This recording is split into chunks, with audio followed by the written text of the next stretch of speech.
चर्चा में उच्च सदन से जुड़े हुए हमारे लगभग 50 सदस्य इस पूरी चर्चा में भाग ले रहे हैं। लोकतंत्र का इससे अद्भुत परिदृश्य दूसरा देखना बहुत कठिन है, क्योंकि लोकतंत्र की सबसे बड़ी ताकत है संवाद, अपने विचारों की अभिव्यक्ति।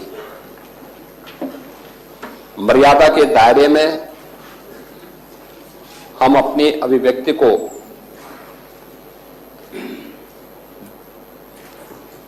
सदन के मंच पर रखें, सदन के पटल पर रखें,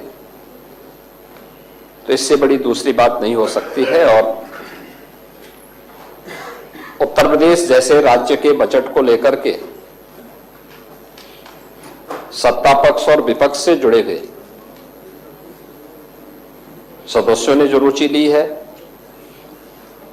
अपने बहुमूल्य विचार इस सदन के सामने रखे हैं, मैं इसके लिए उन सभी माननीय सदस्यों को हृदय से धन्यवाद देना चाहता हूं जिन्होंने इस पूरी चर्चा में भाग लिया। महोदय, ये चर्चा जब हम लोग यहां पर आगे बढ़ा रहे हैं तो यह वर्ष अत्यंत महत्वपूर्ण है और उन सभी घटनाओं के हम साक्षी बन रहे हैं।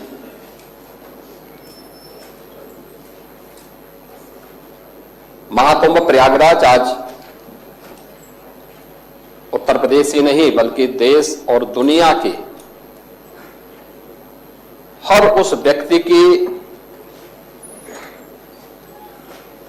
मनोमस्तिष्क में छाता हुआ दिखाई दिया है, जो अपने आप में दुनिया की एक यूनिक इवेंट बनकर के लंबे समय तक दुनिया को अपनी ओर आकर्षित करेगा।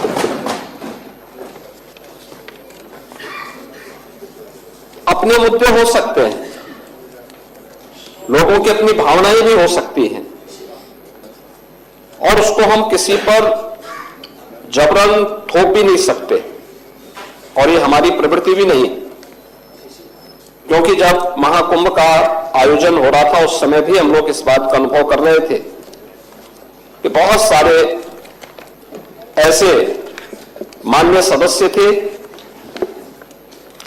या ऐसी पार्टियां थी, ऐसे संगठन थे जो तमाम प्रकार के अनर्गल लाभ इस दौरान कर रहे थे, लेकिन उन सब से इतर रह करके हम लोग इन सभी घटनाओं के मौन साक्षी बन करके अपनी जिम्मेदारियों का निर्वहन कर रहे थे। इसके सामाजिक पहलू को लेकर, राष्ट्रीय एकात्मता के पहलू को लेकर, इसके आर्थिक पहलू को लेकर के अनेक विचारकों ने, विशेषज्ञों ने अपनी राय रखी और स्वाभाविक रूप से कुंभ के बारे में चर्चा वही कर सकता है जो महाकुंभ का दर्शन किया हो और महाकुंभ की नगरी में जाकर के जिसने साक्षात इस सांस्कृतिक और आध्यात्मिक आयोजन में सहभागी बनकर के इस पूरे आयोजन में जो सहभागी बना होगा, महाकुंभ के बारे में, उसकी विवेचना के बारे में, उसके अलग अलग पक्ष के बारे में वही चर्चा कर पाएगा। भगवान श्री कृष्ण ने भी श्रीमद् भगवत गीता में इस बात का उल्लेख किया, ये यथा माम प्रवदन्ते तास तथैव भजाम्यहम्, यानी मुझे जो जिस रूप में स्मरण करता है मैं उसी रूप में उसको दिखाई देता हूं और मुझे लगता है कि जिसकी जैसी दृष्टि थी उसको वैसे ही सृष्टि प्रयागराज में देखने को मिली। पहला आयोजन है जिसको दुनिया कि मीडिया ने सराहा है और दुनिया की मीडिया की चर्चा मैंने कल भी की थी।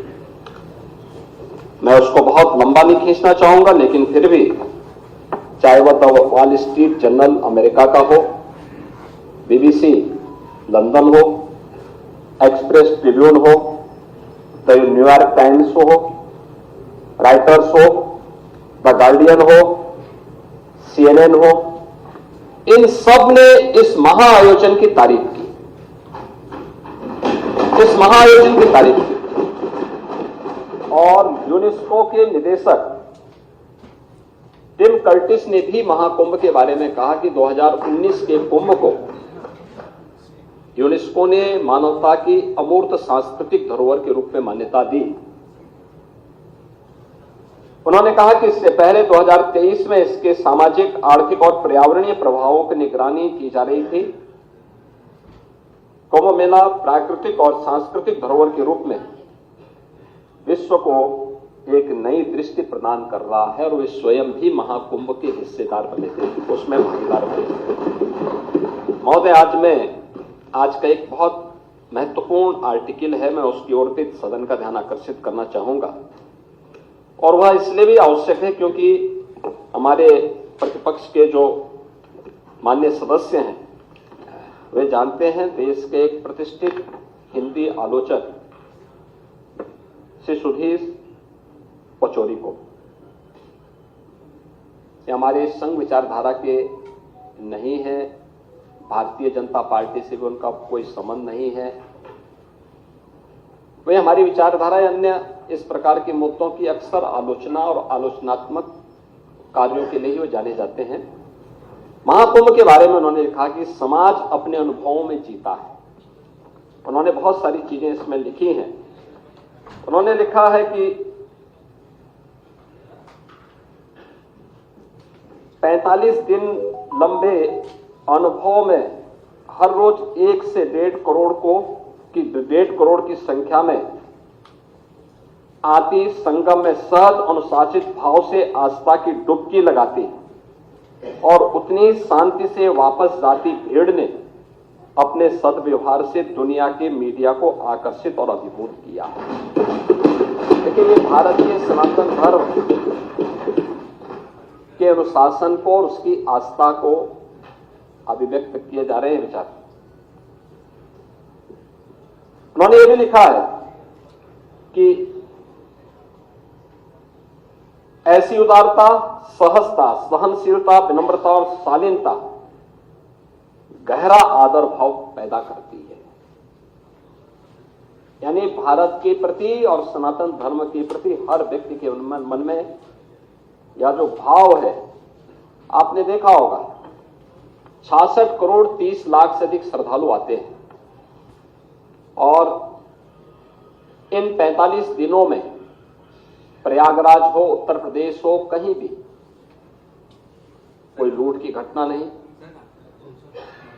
कोई अपहरण की घटना नहीं, कोई दुष्कर्म बलात्कार की घटना नहीं, कोई भी छेड़छाड़ नहीं, कोई भी ऐसी घटना नहीं जिसके बारे में कोई अपने आप को शर्मिंदा महसूस करे। यह सामाजिक अनुशासन नहीं तो क्या है? एक आत्मता का इससे अच्छा उदाहरण। जाति के भेद, सारी सीमाएं टूट गई। कोई जाति का भेद नहीं, कोई पंथ का भेद नहीं, कोई संप्रदाय का भेद नहीं, कोई क्षेत्र का भेद नहीं। देश की सीमाओं को भी लांघने वाला, वसुधैव कुटुंबकम के भाव को जागृत करने वाला महाकुंभ एक नया संदेश दुनिया को दिया है। और अंत में श्री सुधीर पचौरी इस बात को भी लिखते हैं अपने आर्टिकल में कि क्या पता कि ऐसे ही निंदकों के प्रतिकार में इस महाकुंभ में इतने रिकॉर्ड तोड़ श्रद्धालु आए ताकि दुनिया जान ले कि समस्त हिंदू समाज एक है। यानी जो लोग महाकुंभ की निंदा कर रहे थे